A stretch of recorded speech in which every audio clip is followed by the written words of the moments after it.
What's up G-Fam? Today, i-review natin Whey Ripped from Protein. So dito, titignan natin yung ingredients, nutrition facts, mixability, price, and taste para ma-determine natin kung worth it nga ba talaga itong whey supplement na to. So wag na natin patagalin, let's hop in. So syempre, ang unang-una natin makikita is yung panlabas niyang anyo and packaging. Ang atake niya is black and gold and nakasulat lang sa white na font color itong Whey Ripped. Packaging napaka-elegant. Gustong-gusto natin yung atake na yan. Very simple and straight to the point. Ito yung number one na gusto ko sa Protein. Nag-a-adapt sila. Alam mo naman natin, galing tayo sa pandemya, dapat ang priority natin is kalinisan and convenient para iwas tayo sa kahit anumang sakit na pwedeng dumapo sa atin. So kung makikita natin, ang bawat serving ay nakalagay na sa kani-kanilang packaging. So napakalinis. Bubuksan na lang natin, lalagay natin sa ating shaker cup, shake, and then consume. So yon, packaging, that is 5 out of 5 stars. Okay, punta na tayo sa pangalawa nating titignan, and that is the ingredients. And dito, makikita natin na meron tayong whey protein powder, whey concentrate to, and oo nga pala, no, kung lactose intolerant ka, be careful lang dahil baka mag-cause ito ng digestion, gas, pagtatae, or pagpipimple. Keep in mind lang natin yun. Non-dairy creamer, protein powder, cocoa powder, and mga stabilizers and stevia.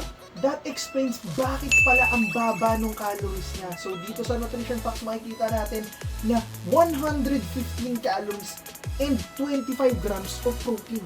Wala pa akong nakikitang katumbas nito kahit international brands yung pag-uusapan natin. And ang Protein, kaya hands down talaga ako sa kanila dahil hindi sila takot maglabas ng test results para patunayan yung quality ng mga products nila. So sa ingredients and the nutrition facts, that is another 5 out of 5 stars. So ngayon pupunta na tayo doon sa panloob. So titimpla na talaga natin itong product natin for today.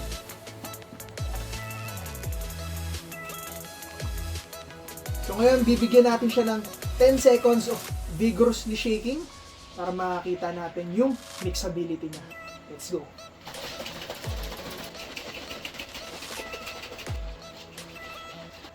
Yan! Tapos na yung 10 seconds natin. Hinihingal pa ako. And ngayon, taste test na tayo. Siyempre, right off the bat, smell yung unang-unang mapapansin natin. And masasabi ko napakabango niya. Alam mo, surprisingly, ang tamis niya.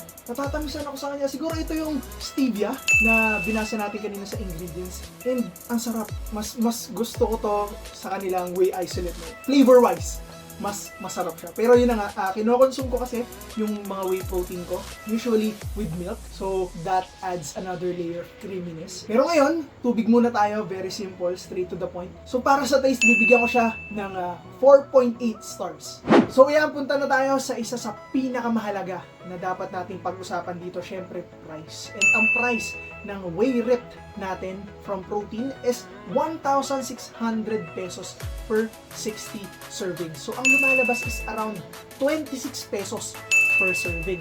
So makikita natin dito, napakamura, napakasarap, napaka-convenient, napakalinis. Ang ganda ng mga nakukuha natin sa kanya. Yung protein to calorie ratio niya, napakaganda considering lahat ng yan. I will give this final verdict para sa ating Whey Ripped ng Protein is a solid 4.8 stars out of 5.